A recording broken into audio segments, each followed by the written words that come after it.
Good morning, good evening, good afternoon, wherever you are in the world, welcome to the show. This is the Millennial Millionaire podcast, and I am your host, Stephen Cohen.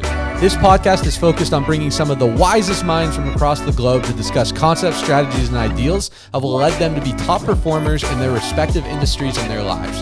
This show is for the millennials and millennials at heart to transcend their mindset, their health, and their income to the next level.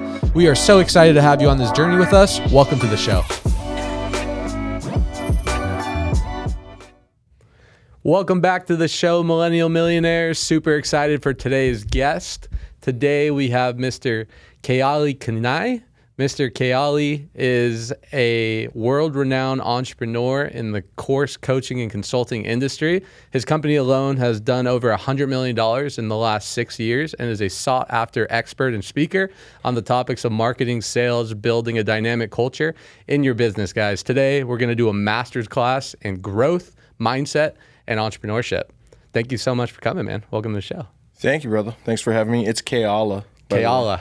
My bad, bro. Don't worry, bro. I was nervous. I get this a lot, okay? You're not the first. You won't be the last. Your Instagram handle will be on screen, so you're good. Keala, thanks for coming, man. We met about a month ago now at a networking dinner, and immediately we connected about watches, which we'll go into in a second. But if you can give the viewers a little bit about your background, about how you got into entrepreneurship, what you're currently doing now, and a little bit about your story would be awesome. Yeah, so, I started my first business in the year 2000, failed for the next 12 years. 2012, I found myself working in a coffee shop for minimum wage. That year, I gave my girlfriend somebody else's trash for her birthday. My mom had a box that she was taking down to Goodwill for a friend of hers. And I went shopping in that cardboard box to find my girlfriend's birthday gift because I didn't have any money. And that kind of became like this moment. I think that was like my rock bottom moment. That's like the moment where I'm like, I just can't continue to go down this road anymore. Something absolutely has to change. And I think that that's probably the difference between, the first 12 years of like dipping my toes in the water and trying lots of things and giving things a shot. And then that moment takes place, and then I get like really committed to figuring a way out of that. So at the time, I was learning a little bit about affiliate marketing. So I got really serious about that. Within about 7 months, I quit my job, had my first 5-figure month, went on to make my first $1 million+ as an affiliate marketer. And then a lot of folks were asking me about like how I was, doing so well as an affiliate.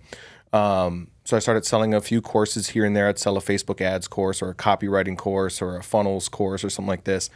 And then that eventually turned into a courses and coaching business, which is my primary business right now. It's awesome, man. It's funny because every person I have on this show, they had some type of make or break moment, fight or flight moment where enough was enough. They got sick and tired of being sick and tired, and they decided to change. And that change changed the trajectory of their life. Mm-hmm. You coach a lot of people, you do masterminds, you support and guide a lot of people in terms of this journey of success. Why do you think some people get that back against the wall moment and thrive and end up changing their life forever, where some don't use that as the opportunity to change and they stay stagnant and the same as what they're doing? Man, that's a loaded question. Why don't we start with we should start the show with really hard questions, Stephen. Hey, you're the guy, man. So the best that I've been able to find in terms of like human behavior, and this comes from a guy named Dr. John DeMartini, who's largely considered the world's foremost authority on human behavior. He's not as popular though as like some of the others. Like there's Jordan Peterson and there's I forget the other doctor's name that like everybody's talking about these days. But Joe Dispenza, maybe? Joe Dispenza. Got you. But anyway, Dr. DeMartini, one of the core models for human behavior in his work comes from a field of study known as axiology. And axiology is the study of value and worth. And so through axiology, we can observe that every human being has a hierarchy of values. The things that we value most in our life down to the things that we potentially don't value at all. And our life will always be a reflection of our values. So our values dictate our destiny because our values will dictate how we use our resources, time, energy, and money. So however we invest our time, energy, and money will inevitably become our destiny, right? So if one person wakes up in the morning and they have a high value on their children, they're very likely to build a thriving family or a thriving childhood for those children. So they grow up in, well loved, well nourished, that sort of thing. Somebody else wakes up in the morning, first thing that they think about is a business and their business's projects and people in the business and all these sorts of things. They're going to be very likely to go build a successful business. But if those people set goals that are in conflict with their values, they experience symptoms like procrastination, hesitation, frustration, self-sabotage, and a host of other things that we know haunts most people's goals and dreams, right? And so values are dictated by our voids in life. Where we perceive an emptiness, we will shift our values to try to fill that void. All voids are just perceptions. You can't actually have a void in life, but that goes down a different rabbit hole. So for me, I think that moment that I hit, like I'm giving my girlfriend somebody else's trash for her birthday, like this is how bad it's gotten.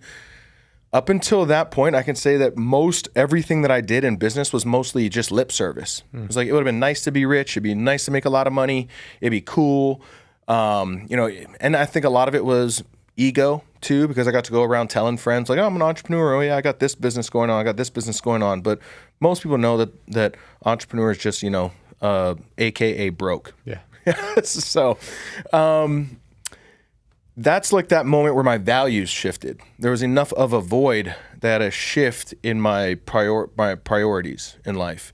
And I think that most people, until they really prioritize or have a high value on success, money, like success is a vague term. So I say money, financial independence, business, whatever that is, until their values align with their goals, they continue to deal with symptoms like procrastination, hesitation, frustration, self-sabotage. So the interesting thing is that those things which we label as bad in society, those aren't necessarily bad. What they are is is our mind's symptoms trying to wake us up to the fact that we are out of alignment, if that makes sense. I wanted to dig in deep quick, man. And you responded.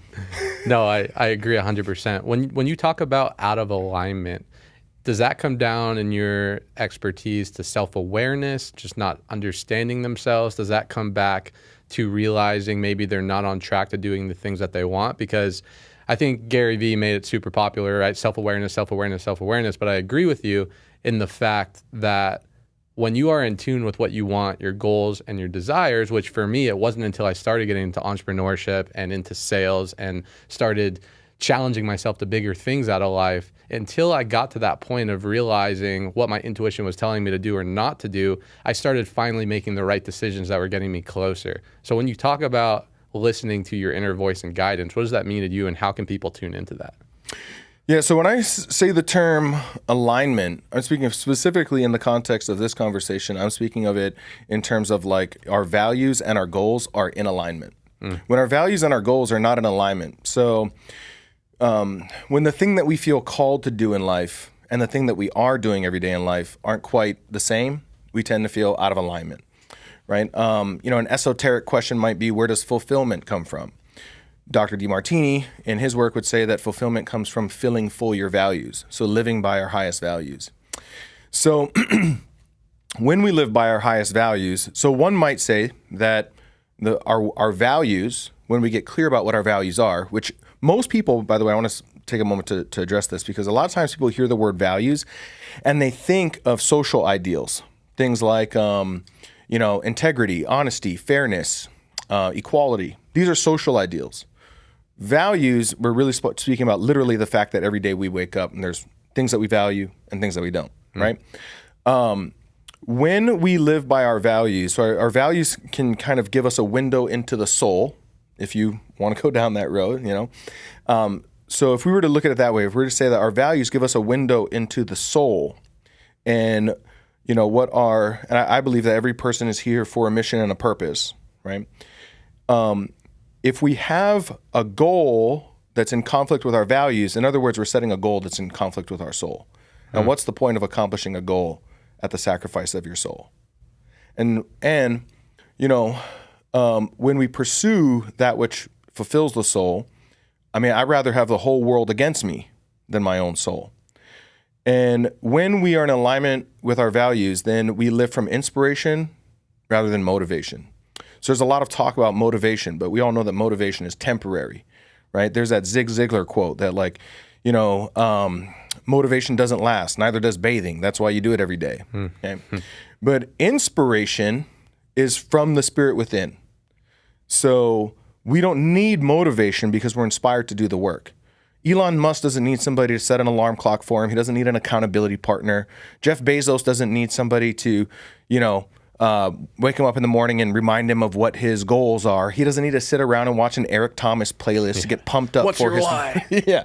He doesn't need to do those things because they're inspired from within to go do what they're doing. And so when we became like really inspired about the work that I'm doing, it became a lot easier it doesn't feel like work. You know what I mean? Like, I love what I do. Some people might say that I'm a workaholic or that I work too much. Well, that's because they're projecting their values on me. See, so it's really insidious how quickly we can do that. We think that one of our innate human desires is to project our values on other people and expect other people to live by our values. And if they're not living by our values, we put them in the pit. And if they reflect our values in a way that we admire, we put them on a pedestal. Both of those are perceptions that are lies. And so when I began to live, an inspired life, I love working. I love doing what I'm doing. If you took that away from me, my life would feel meaningless. And so I don't have to get motivated every day. I work even when I don't feel like working. I work when I'm tired. I work when the shit gets hard.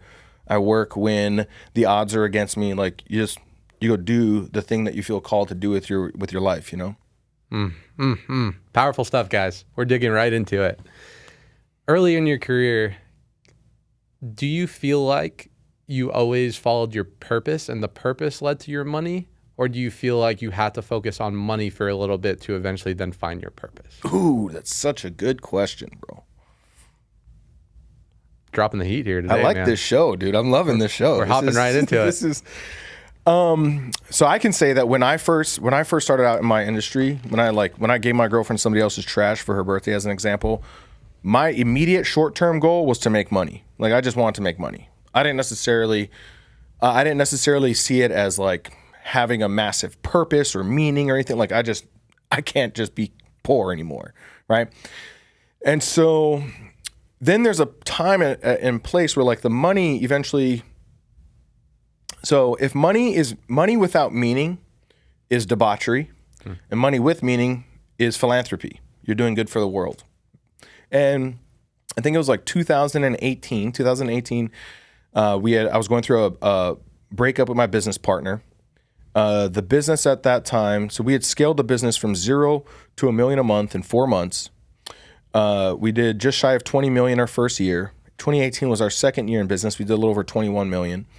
And in the middle of that year, we decided to part ways, largely because the business was facing a major financial crisis. We were doing about $1.8 million to $2 million a month, somewhere in that ballpark, losing $300,000 plus a month. Things had just gotten way out of control. We had, an incompetent person at the financial wheel of the business. And obviously I was an incompetent CEO because at the end of the day, the buck stops here, right? And so we started going through this breakup. The company's losing money. We're throwing lawsuits back and forth at each other. It got legal real quick. And in that time, I'm working harder than I've ever worked in my life. Like, I'm working 80 plus hours a week. Easy. And I'm broker than I've ever been. Like, I'm losing money, and it's the poorest that I've been since starting out in my industry. Okay. And there's this moment in that process where I started asking myself, like, why am I doing this? Like, I made 30, 50, 60, sometimes, 6 figures in a month as an affiliate marketer. I was doing better at that than I am with this whole company, right? Why am I going to keep going? And I thought about it for a while. Like, this is not something that took, like, it wasn't a 5-minute epiphany. I was like, if I'm going to keep doing this, there's got to be something more to it than just making money. And that's around the time that things really start to sink in, and I really start to see like meaningful work in what I was doing. I eventually bought the company from the partner, rebranded in 2019, turned it around, obviously financially. It's thriving today. But if you looked at our product line and the way that we treat our customers today and the values of the business and the culture inside of the company and all these things, you would see a drastically night and day difference between the business as it looks today and the business the way that it looked in 2018. And that's because I would say that, I got clarity about what I wanted what the meaning behind my business was, and that meaning permeates throughout the business, if that makes sense. It's powerful, man. I think it's a really good testimony, because I feel like a lot of people, once they believe once they hit a certain income, then they'll be successful, or life is going to be, all sunshine and rainbows, whether that's a 6-figure mark, a 7-figure mark, $30,000, $40,000, $50,000 a year. But as you know, new levels, new devils. It would have been very easy of you to just stay in a performance-based and just focus on yourself and focus on your own sales and your affiliate marketing and everything that you were doing. You were making a great income, but you realized that you had to give up to get up, and you, I believe, realized the concept of scale. And for me, it's the same thing. There's a lot of people in my industry in the solar space, sales, which we'll talk about in a little bit, where you can make $600,000, $700,000, $800,000 a year just selling personally, just being the best at your craft. And then going into either building a team or running a company even, it takes sometimes a few steps back, but you realize that you need to go through that process to learn different skill sets that maybe you didn't have before in order for you to achieve a different level of success that you may have not before. So just to remind everyone, you never make it. There's always going to be new levels. There's always going to be new challenges. The higher you go, the further you see, but there's also bigger obstacles to get in the way of that. I think what you're referring to there, actually, in that progression, is really one of the big entrepreneurial dilemmas. I went through this too. You've probably been through it, where at some point, entrepreneurs tend to start a business because they're really great at something. They're a great technician at something, right? I bake cakes. I want to open a bakery. Well, then if you open a bakery and you have a successful bakery, you never bake a cake again, right? So the thing that you love that caused you to start a business is the thing that you have to fall out of love with to fall in love with being a business owner. And that whole transition, So great technicians don't necessarily make great entrepreneurs because they're not the same skill set. But the challenge is that most entrepreneurs started their business because they were a great technician. It's the operator versus owner mentality, right? Most people, it's like the pizza guy who owns the pizza shop. He may be a great operator, but not a business owner. And even for me, I teach our guys this, is you have to figure out a way to get leverage in your business. You could be the best salesperson in the world. You could be the best affiliate marketer in the world, but you're bounded by your 24 hours. You're bounded by the amount of energy you have in a day, where being able to get into that other skill set of recruiting, duplicating, attracting good people, managing, leading, facilitating, delegating, then you're essentially buying back more time because you have leverage, and then you have the ability to scale. Can you touch a little bit about that in your business and maybe in other people's business, where maybe they are the operator, but in order for them to take that next step, they have to take a step back and be the owner? The entrepreneur. Yeah. Man, that's also a loaded. We could do a whole podcast just on that. I like loaded We could questions. probably do a whole weekend event just on that topic of operations. I say that operations, really the ability to scale your company, is really looking at your business from really 4 key quadrants. The first quadrant is, and they're not necessarily in this order, but you have marketing and sales. So that's all the things that you do to acquire customers and then sell to those customers. So customer acquisition, customer monetization. Then you have operations. That's typically where fulfillment and client success and these sorts of things are going to live. So it's actually fulfilling the promises that you made. Operations is kind of like the brick and mortar, the mortar between the bricks in your business. It kind of touches everything. Then you have accounting and finance. So you got to understand your business from a financial perspective. I learned that one the hard way. Keep you out of jail. So you got to make sure that you can fly your business from the financial cockpit, that you understand. So marketing gives you early indicators. Marketing tells you what's going to happen. Sales tells you what is happening. And then accounting tells you what actually happened. at the end, right? So it's always, it's your rear view mirror. So it gives you the clearest view into how well is the business actually doing. And if you can't read your financials, then you don't know how to adjust or pivot. You're probably making, you're not making the best data-driven decisions. And then the fourth quadrant would be leadership. It's really how you lead your team. What kind of leader are you? Because that leader sets the context for all the content that happens inside the business. The leader drives the culture. The people ultimately become a reflection of the leader. And so a lot of people don't have the people that they want in their business because they're not the leader capable of having the people that they would want. I love that. Yeah. So good. Let's talk about personal development a little bit, because I know that's your space you're currently in. After you got into your first business of affiliate marketing, did you find personal development, and was it something that you were always attracted to, or did it come in an unorthodox way? So I found I would say I found real personal development, like not reading books. Like a lot of people, personal development is a broad term. And I actually I'm not a big fan of the term even, if you like dig into its etymology, but I was introduced to quote unquote personal development in 2009, actually. So I had been struggling in business for a long time, lots of failure. And I watched the movie The Secret. A buddy of mine showed me the movie The Secret, and I was like, what? What is this stuff? Then right after I saw that movie, he showed me a movie called What the Bleep Do We Know? Saw that. Yeah, so that's like the science of The Secret, right? And I was like, oh my God, this might be real. And then right after that, he tells me about this seminar that was being held in Honolulu at the time that I went and attended. And that seminar was a major wake-up call to me. It gave me a lot of self-awareness about why I was struggling so much in my life and in my business, right?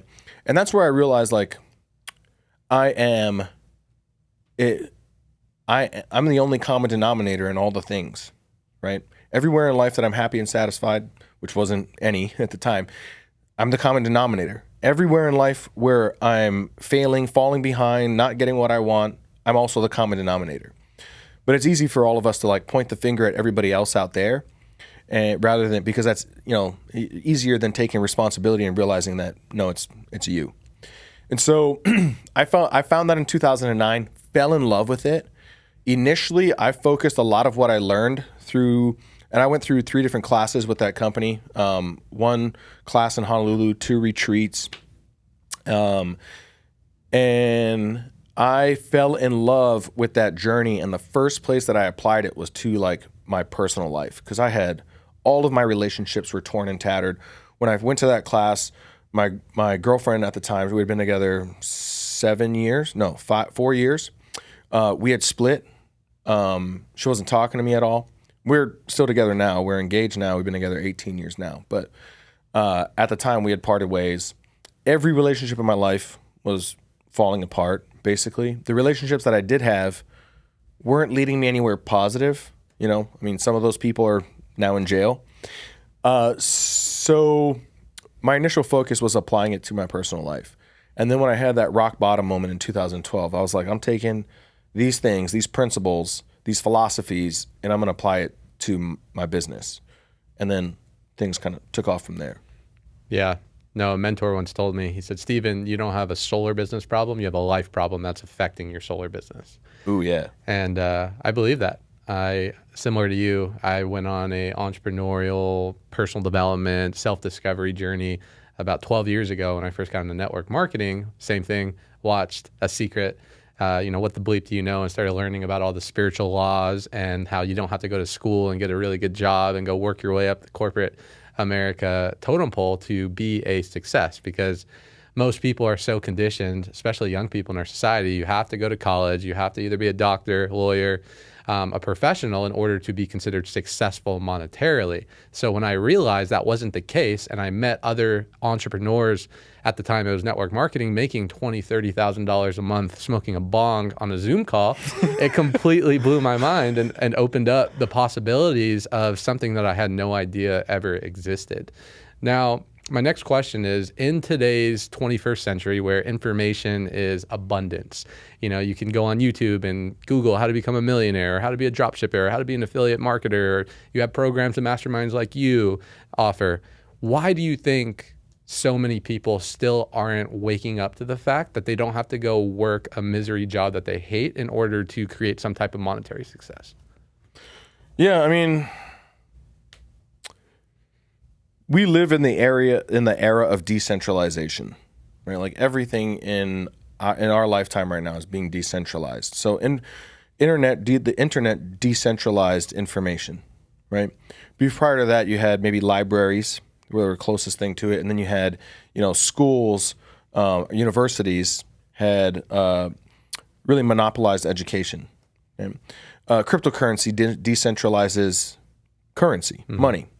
And so we have lots of different examples of this.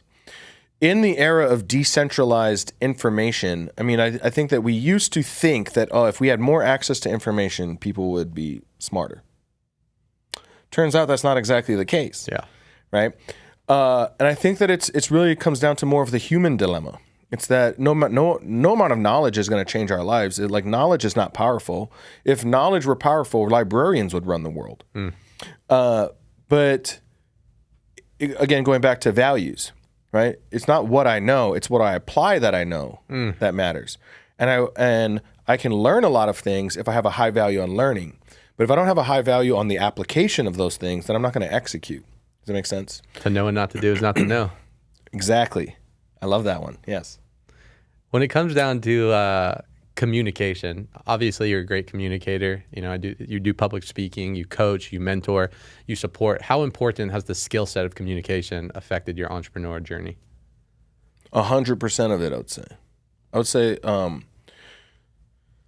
So I consider that like one of the subsets of influence. So I've talked about a few different skills that I've learned over the years that have helped me be successful. And one of them, easily probably the most important one, is influence. Influence is, and when I talk about influence, I'm talking about like influence and persuasion. Okay. Sometimes people hear the word persuasion and they think of manipulation, and that's not what I'm talking about. But influence, by my definition, is the ability to get somebody to do what I want them to do, but authentically for their reasons. So it's the art of enrollment, so to speak. I use it obviously in sales. And so communication, the real thing, the crazy thing about communication is that human beings can communicate at all, right? It's not like we are actually horrible at communication. Okay? And so learning about people, like the more I learn about myself, the more I learn about everybody else too, right? Like that's kind of the feedback loop of it. So the more that I discover about myself, the more I discover about how people in general operate. And then I can use those, core principles to have better, more effective communication. When it comes to communication, one of the rules that I have is that communication is the result I get. In other words, it doesn't matter what I said. What I get back from the other person or parties involved, that's what I actually communicated, right? So how often do we give somebody a project or a task, or we sit down with a spouse and we try to have a conversation about what we're experiencing? And then, we get a result from the staff on a project. We get a piece of work done. We get a piece of work back, and we're like, "What? That's not what we talked about. Why'd you give me that?" Go back and look at our recorded conversation. You talk to your spouse about something that you're going through, and then you see them making some changes, and you go like, "That's not what I asked for," but apparently that's what they heard, right? So communication for me is the result I get. Now, that doesn't necessarily alleviate somebody else of their portion of the responsibility, but the most responsible form of communication is to first take responsibility for it and acknowledge that if I got less than what I wanted out of this interaction, then where did I fail in the communication? What could I have said better? What did I not understand about the other person? Where did I miss the mark? What questions could I have asked to add clarity? There's all sorts of ways that I could have improved. And if I'm learning from the experience, then I'm just getting better at the art. If I'm blaming everybody else for the results I'm getting in my communication, I can't get better at the art, right? So again, it doesn't alleviate somebody else of their responsibility. I mean, it's still to some, like if I have people on the team and we continue to have the same problems in the communication after problem solving several times to figure out what wasn't working and what wasn't, tweaking a few things, then I'm gonna say, yeah, it's probably them. Okay, at that point. But my first leadership philosophy is probably them, definitely me. So regardless of what happens, what did I do? How did I create it? And from there I can adapt and change. So I really want somebody to do what I want them to do, but authentically for their reasons. Now, the catch there is that you have to actually know what their reasons are. You have to know about the other person that you're having communication with. Does that make sense?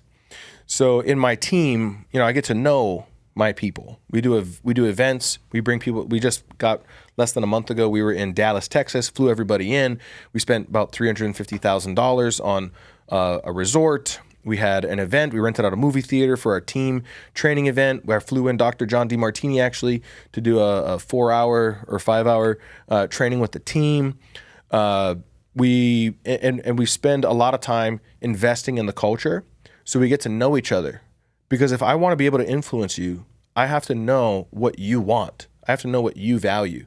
And then I have to show you how doing the thing that we're going to do together is going to help you get what you want. That way you're doing it for your reasons. You're inspired about it. You're not motivated about it, right? Because if you're motivated, I have to motivate you again later. If you're inspired, you'll do it yourself. That makes sense? 100%, man. You got to touch their heart before you can ask for their hand. Yes. I used to tell my exec team, if you want their heads, capture their hearts. I love that piece about communication. I hope you guys were listening to that. Communication isn't what you are relaying to the individual. Communication is the feedback you get from that individual and how they respond. And I think it goes back to that core principle that you just talked about, is just extreme ownership. When you take extreme ownership, full accountability over everything going on in your life, even how people respond to the way that you communicate with them, then you always have the power to make improvement or change that. I think one of the great myths in society is people buy so easily into victimhood, and they put their blame and they put their personal responsibility on the government or the society or who is in office or the neighborhood or the social media platform, when in reality, that may all be true and it may not be your fault, but I do believe it is your responsibility. And by having that mindset, at least you have the power, right? It's a very empowering state versus giving it to other people. You're essentially disempowering yourself, which I believe is why most people don't go out there and take big action. I would 100% agree with you. I think a lot of the things that we do, even as a society, especially in politics, they tend to pander to victimhood. It gets a lot of votes. If you can convince people that the reason that they don't have what they want is because this other party made it that way, set them up to fail, it's easy to get votes. Because people want to pass off the responsibility onto somebody else. And it's a good manipulation tactic. But if you really want people to change their lives, if you really want people to stand up and own their power, if you really want people to live their authentic self, you want people to find their vision, their mission, their purpose, that comes from responsibility. That comes from taking ownership of your life. Like, how can you change anything that you won't first take responsibility for? If you can't take responsibility, it's up to somebody else to change, right? So that's like, I'll be successful when the economy changes. I'll be successful when the Democrats are in charge. I'll be successful when my upbringing is different. Well, too late. That's behind me. I'll be successful when my boss isn't an idiot, when my coworkers can get their shit together, when my mom gets her head on straight, whatever it is. It's like, wow, good. Well, when the whole world changes, then you'll be successful. Good luck. Yeah, absolutely. Why do you think people have that victim mentality? I know that, and we'll dig deep into this in a little bit, I know that growing up and our ancestors and the medieval times, our brain is not to help get us success and help live life to the fullest. It's to protect us. At our core, our million-year brain is to protect us. Do you think that is the reason why people reflect blame, or do you think it's something that is conditioned through society? I guess I think it's a bit of both. I think that there's, a protection of the ego, in blaming things on other people. So we get to protect our self-identity. The brain is really rooted in as a survival mechanism. The oldest portion of the brain, the amygdala, is just, fight or flight. It's the, escape, predator, capture, prey kind of thing. It's just trying to keep us alive. And part of protecting the ego is that. It's a survival mechanism, right?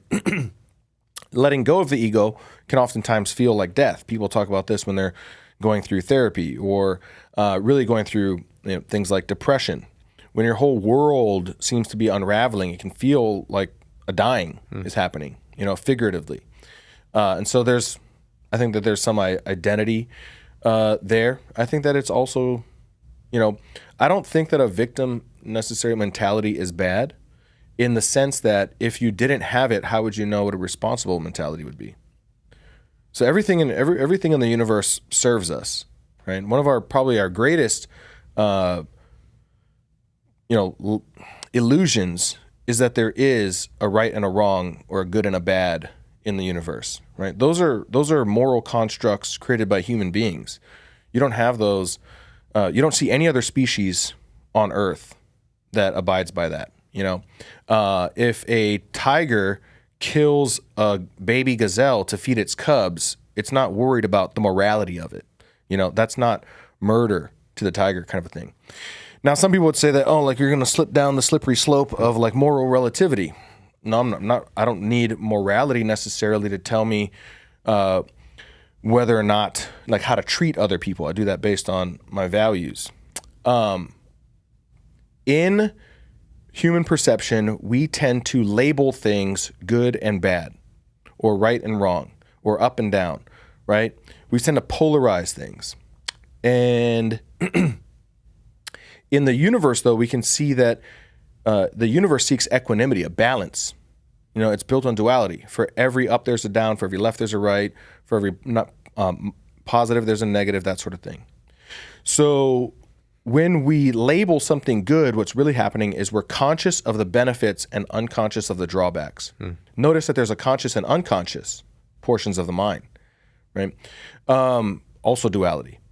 When we label something negative, what we're saying is that we're aware of the drawbacks, but we're unconscious of the benefits.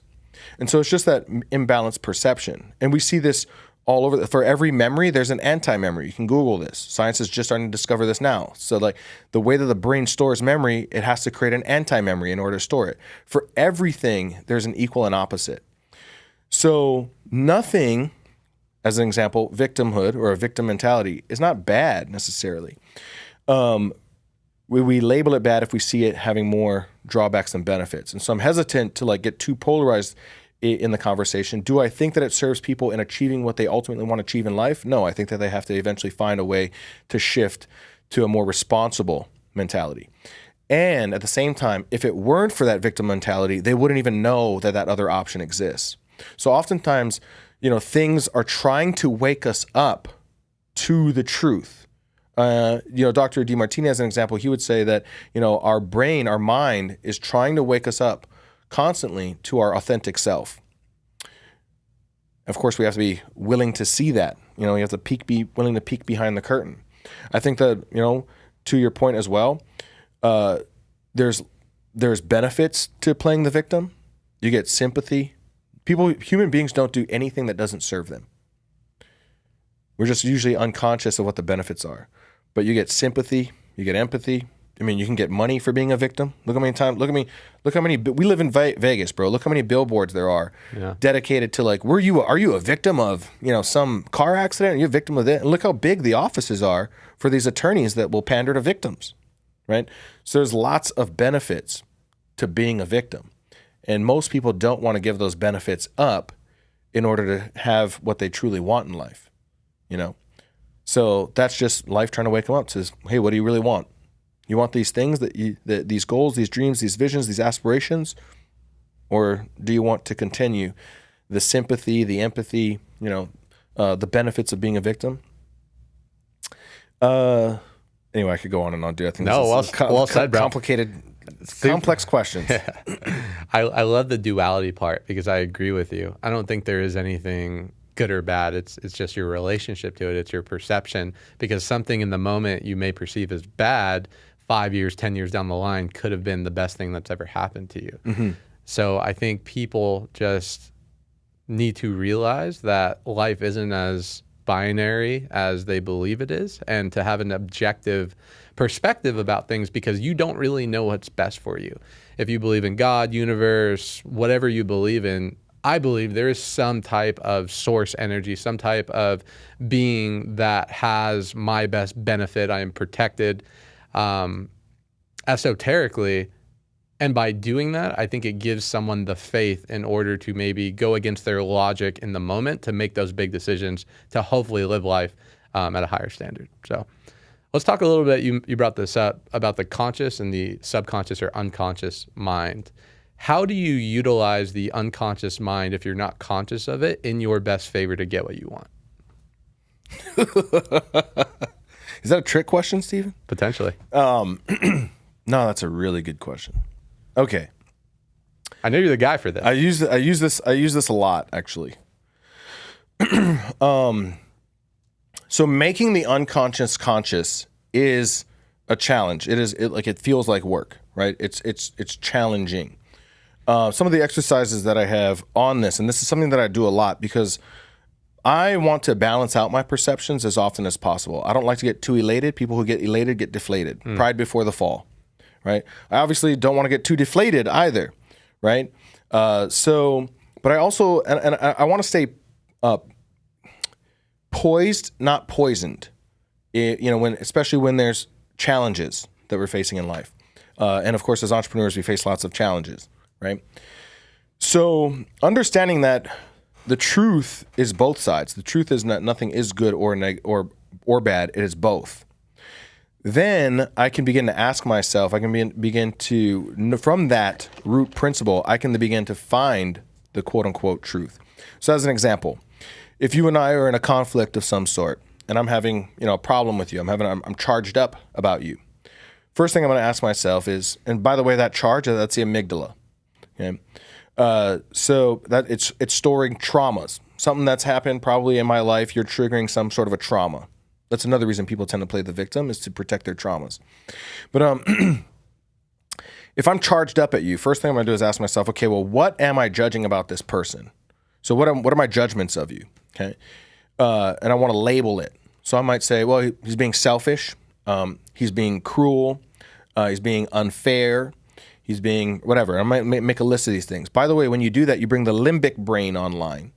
So now you're pulling yourself out of the amygdala and you're bringing the limbic brain online, which is going to calm down some of that charge.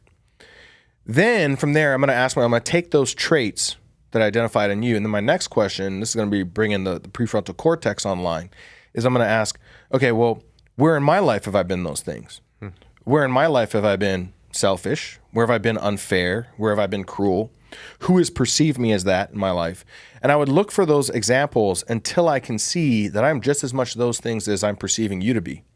Because in reality, whatever we judge about somebody is what we've disowned about ourselves. And here's a question. How can we love ourselves if we're disowning parts of ourselves? Can't. So the goal is not to the goal here is like really what I find in a conflict is you're giving me the opportunity to love myself. That's the gift. So that's one exercise as an example, right? So I'm asking myself, okay, where have I been that person? Where am I showing up that way? So you see how I'm like, all that stuff is just buried in the conscious and I'm bringing it conscious. When I'm facing a challenge in my business, I might say, okay, well, what is the benefit to this? What's the upside to this? What can I learn from this? How can I become a better leader as a result of this? I'll start asking myself questions to see the other side of these things. When I went through that partnership breakup in 2018, so this is where like the rubber meets the road. Okay, I'm going to give you, we've only got a few minutes. So I'm going to do my best to distill this story for you, okay? April of 2018, I brought in a new financial team. I knew that so I only became CEO of the company officially in March of 2018. I needed to secure the contract. I knew something was wrong financially, and I knew that the person at the financial helm of the business was making mistakes, but he was talking over me and hiding behind my business partner. It took me 4 months to get a contract that stated that I was officially the CEO, and that way I could make decisions without my business partner agreeing, okay? Very first thing I did was start looking at that. And I find out that this guy, that the CFO at the time, is totally incompetent. And so I bring in a new financial team to audit the books, and I fire the guy. About a week into that, I get on a meeting with him and say, "Are you sitting down?" Say, "Oh shit, what happened?" And they say, "Did you know that you have $1 million in loans in your name?" I was like, "What? Oof. From where?" They're like, "Well, it's 3 loans, and 2 for $250,000, 1 for $500,000. And we figured that it wasn't you because the signature is actually the CFO's, because the CFO at the time had power of attorney because we were growing so quickly. There's so many things happening that we just needed him to like sign off on things. Well, he took about $1 million in loans to hide his own mismanagement of the funds, but those loans were all in my name, right? All of the merchanting that we had in the business, so all the banks that were, facilitating our transactions, all of that was in my name because my partner was international partner. So I had all the financial risk in the business. Okay. Then, business is going upside down. We're losing about $300,000 a month. I got to figure that out. At that time, the CTO, so we had like this little software that we were trying to build, and we had 9 developers. We had 8 developers, 1 project manager, and a CTO. CTO hears that me and my partner are having issues. He decides to resign. Doesn't even give me the full 2 weeks notice. Just give me like 7 or 8 days, whatever it was. And I was like, "Why are you resigning?" He's like, "Well, because I've been through stuff like this before, and I don't want to be here while you guys go through it." So that left me with a team of people that I don't know how to manage, and they're burning through $130,000 a month. My second in command at the time, my COO at the time, who's the number one person that I'm leaning on to run the business, he was planted there, and I didn't know it, by my business partner. So he's feeding all my business partner all the stuff that's happening. So as I'm maneuvering to, position to move my business partner out and buy him out, he's feeding all the information back to my business partner. His second in command was the same thing. He had recruited her into that same role as well. So the people on my team that I'm relying on most are actually stabbing me in the back at this time. We're pouring through I finally turn the business around and get it in the black 1 month. And the dev team, because I didn't know how to manage them, they made this decision that they were going to switch servers on us. They moved everything to a new server. All of a sudden, our front-end customer acquisition went down. We couldn't figure out why. Took us 3 weeks to figure out why. They had not moved one of the IP addresses that was attached to our email platform, so emails in our funnels weren't going out. We couldn't figure out why that was happening. That cost me $600,000 in lost revenue. So the very first month that I get the company back into profit, the very next month it loses $600,000. Okay, there's quite a bit more details that I could share with you, but long and the short of it is, a lot of people don't bounce back from that, right? A lot of people would say, or they might come back, they might turn the business around. They say, "I'll never have partners again," or they'll have partners again, but they'll always be suspicious of them. And all these things. And I knew that like if I don't work on this stuff, this will come back and haunt me. This will be baggage that I'll carry into the future, right? Whatever we don't learn, whatever lessons we don't learn, we repeat. So, and I don't want to go through life repeating the same lessons over and over again. I want to evolve, And so in that process, I applied exactly the things that we're talking about. As I would get charged up at my business partner, I would sit alone with a piece of paper in the evenings at times. And this is a time in my life where I'm drinking every single night just to go to bed.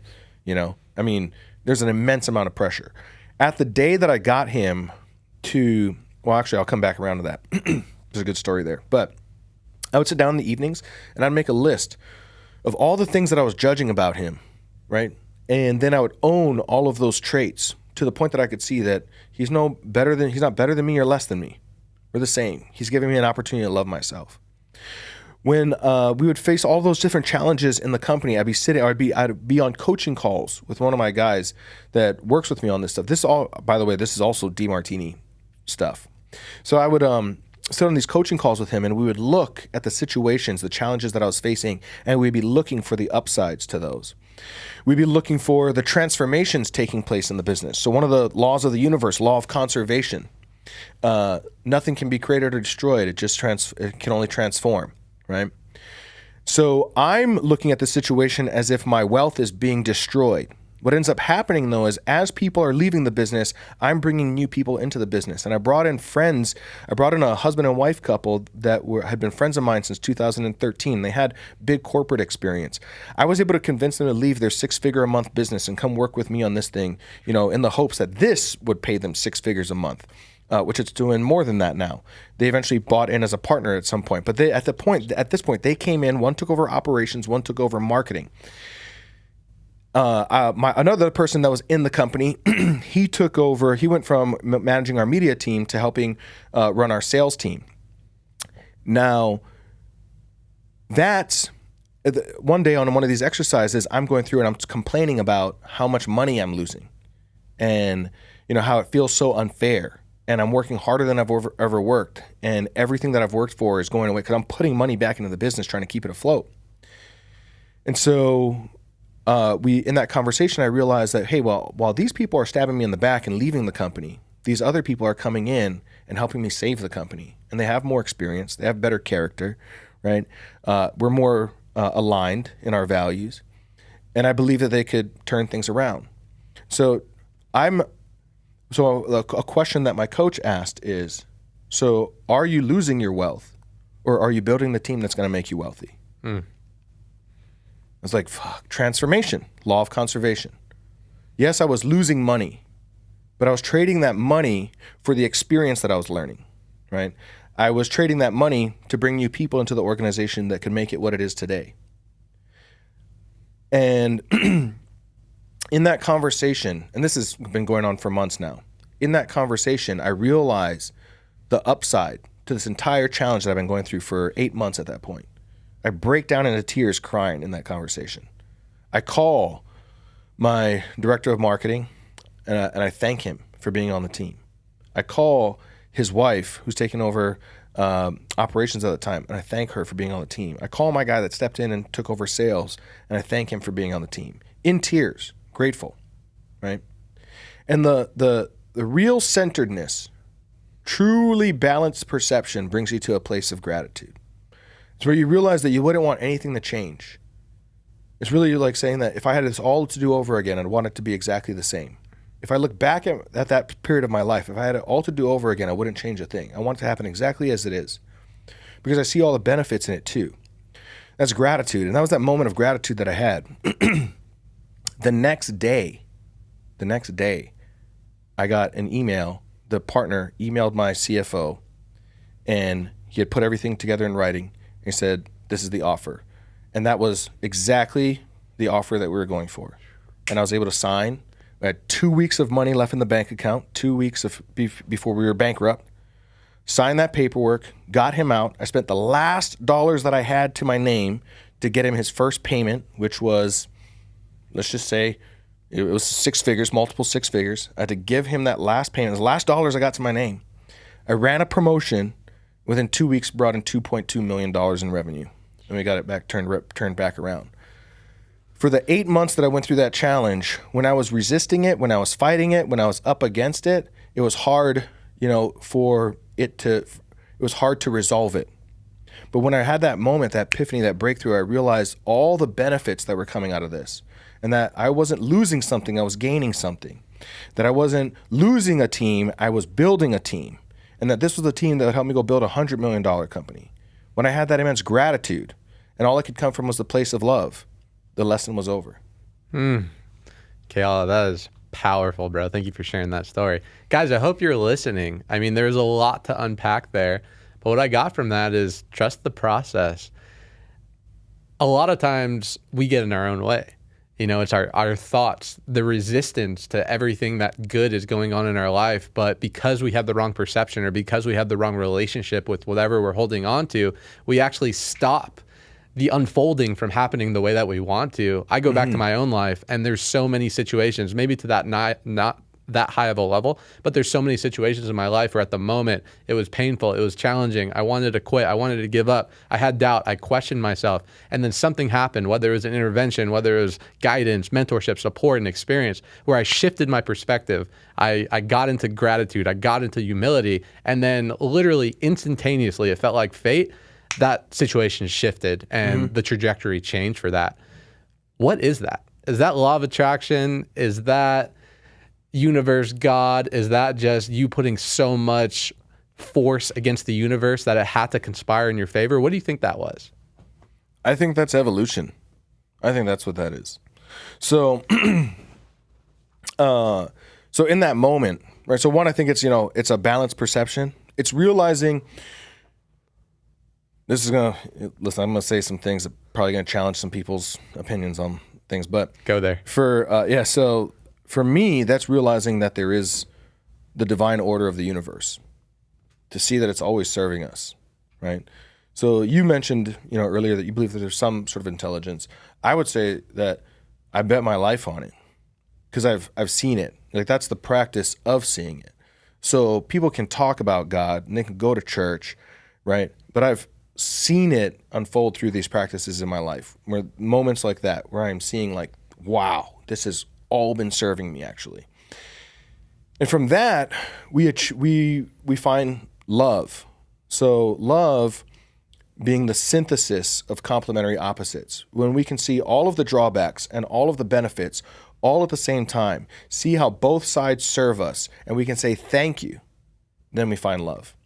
Then we unlock the life that we love, and we love the life that we have. And then we get to evolve to a new challenge, because we're never going to get to a place where we've transcended our humanity. Does that make sense? But what we can do is evolve to learn a new lesson. If I hadn't done that work, and you've probably met people who've been through similar things, right? They've been through a bad relationship. I mean, a partnership is basically a marriage. It's held together by a contract, right?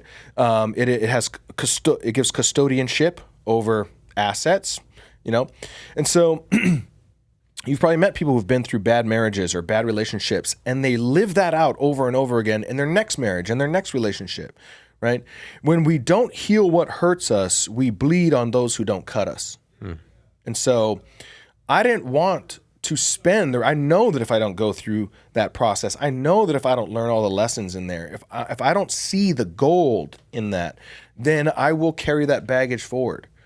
And I didn't want to live the rest of my life dragging that trauma along with me, right?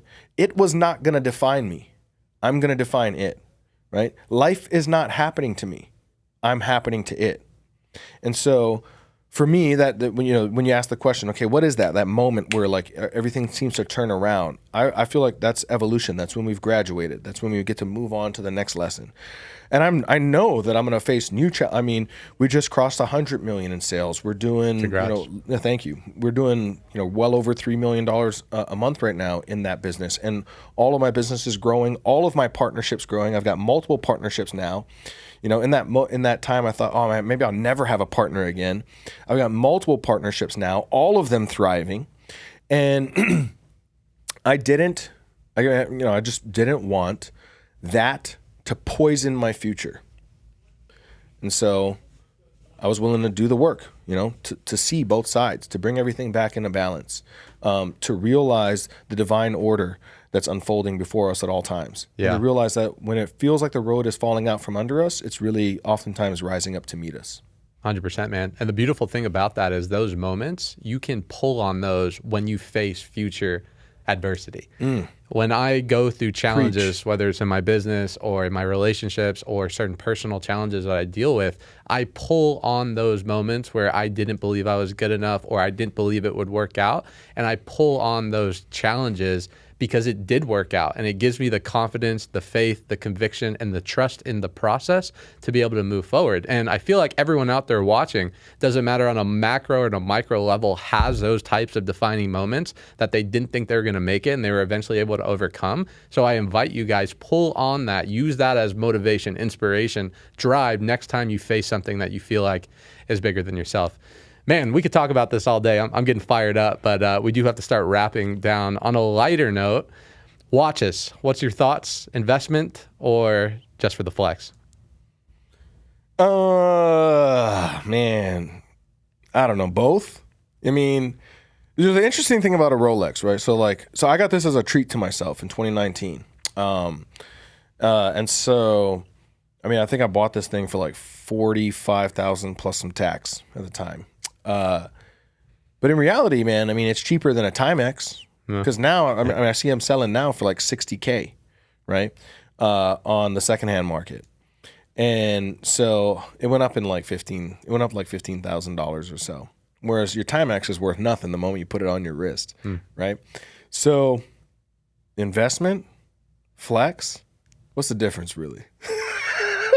I just started getting to watch this probably like a year and a half ago because I'm Jewish, so naturally I have a hard time spending money on things because I feel like it's intrinsically in my blood to save money. And then I started realizing, man, this is either going to sit in my bank account, which now high yielding savings accounts are actually pretty decent. You're getting like 4%, 5%. Or I could have it on my wrist and have a hard asset and get a lot of, a big reason where I feel like maybe we connected at first was because of the watches. So you have the networking aspect, you have a hard, tangible asset that you're able to put on your wrist that you could potentially pass down, liquidate. And I just think it's a good networking piece. I do too, man. I think like it's one of those things that when you see a watch like that, like what you're wearing, it's not a watch, it's a status symbol. I drove a Lamborghini here. It's not a car, it's a status symbol. It's a trophy. These are trophies, right? So you're wearing status symbols that's a signal to other people in our society of what that you're somebody who's achieved something. You're somebody who's accomplished something, and therefore you have a value to offer that most don't, and that's going to be attractive, right? Wealth begets wealth. So wherever wealth flows, wherever wealth is growing, more wealth will come too. Right? The rich get richer, the poor get poorer. There's a reason that saying is true. And so these are status symbols that allow us to like attract other people that are going to help us build, build profitable relationships. Absolutely. 100%. Well, let's talk about your routine. I'm pretty sure I saw somewhere that you were written about in the Miracle Morning with El Halrad. Can you talk a little bit about that? I think that's pretty cool. I've read that book and it's made a massive impact in my life. Yeah, so Hal Elrod wrote a book called The Miracle Morning, and then they did variations of the book, like Chicken Soup for the Soul did, like Chicken Soup for the Soul for teenagers and all that stuff. They did variation for different careers. I ended up being written about in the one for network marketers, okay, and because at the time I was promoting a network marketing offer, and I was like just absolutely crushing the thing. And then the buddy of mine that co-wrote the book, we were friends, so he was like, "Hey, will you be in the book?" But I was just in there about my morning routine, which at the time my morning routine was probably different than it is today. For quite some time, I think I needed a morning routine. My morning routine today is like get up, work out, and get to work. I don't fuss around much about it, But at one point, I really needed to spend the time to reprogram the way that I thought, the way that I behaved, the way that I showed up. And I think that a morning routine has its place. And I think that a lot of more advanced people tend to grow out of it.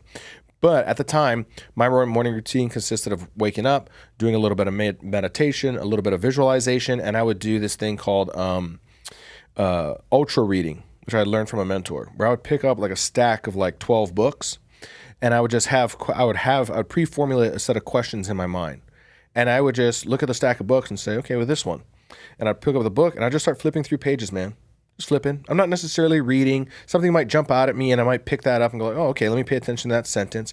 But it's not there about like consciously reading. The whole thing is that like subconsciously you're picking up all that information. So I'd do this ultra reading exercise for like 20 minutes every morning. And that was like one of the key things in the book. It's cool. Yeah, I feel like a lot of times people use their morning routine as almost crutches, where if they don't do it, they're not able to perform at the way that they feel like they should. I'm a believer. I'm a cold plunge guy. I like, making sure that I'm doing the best I can in the morning.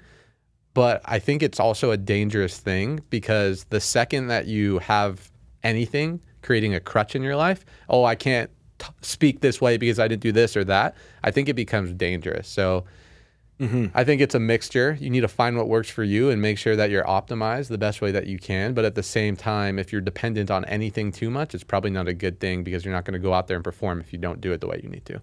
Right, which brings us back to that bong that you mentioned, right? I didn't let that slip. I'm kidding. We'll talk about it after. Keale, you've been amazing, man. Last question. Unfortunately, we're running out of time for you. if the Keala today, doing over $100 million in business, traveling around the world, coaching, teaching, running masterminds, could go back in time 15, 20 years ago when you first got into entrepreneurship, first got into business, what advice or guidance would you give your old self? Everything is love. And that's not the same as love is everything. So going back to all the stuff that I was talking about in that 8-month partnership breakup, balancing the perceptions, seeing both sides of life, seeing the hidden order in the perceived chaos, right? At the end of that is, if you've ever experienced it, at the end of it, you'll feel loved, right? So everything is love. We don't experience everything as love or as lovingly because we have perception, right? Free will. So we get to perceive things in our mind, and those perceptions are going to be imbalanced, right? Because that's a survival mechanism. So we label things as good and bad, right and wrong, that sort of thing. But if you are willing to entertain the idea that the biggest challenges that we face in life are really our biggest benefits, are really the thing that have most served us. If we are willing to entertain that and go down that road, I think we would find that life is just loving us. Mic drop. Keale, you've been amazing, man. Where can the viewers find you if they want to get connected? Instagram. I put some content on Instagram, YouTube. I put a lot of my better content, more long form content on YouTube. So you can hit me up on YouTube. Keala Kanae. I'm sure you'll put it on the screen somewhere around here. Oh, awesome. And so that's it's Hawaiian, okay, folks. So it's got 10 letters but 40 vowels. So don't be confused. Thank you so much, man, for coming on the show. Guys, thanks for having me. Absolutely. Guys, Millennial Millionaires, another episode. We will see you guys next week. Thanks for tuning in. Peace.